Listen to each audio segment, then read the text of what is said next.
লাঞ্চের জন্য প্রথমেই নিয়ে নিলাম শাক। ছেলেকে দিয়ে দিয়েছি, ও শাক দিয়ে অলরেডি খেয়ে নিয়েছে। এবার আমি বসি।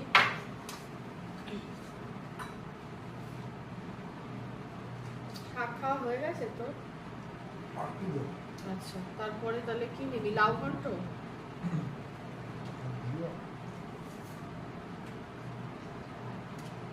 এরপর লাউ ঘন্ট।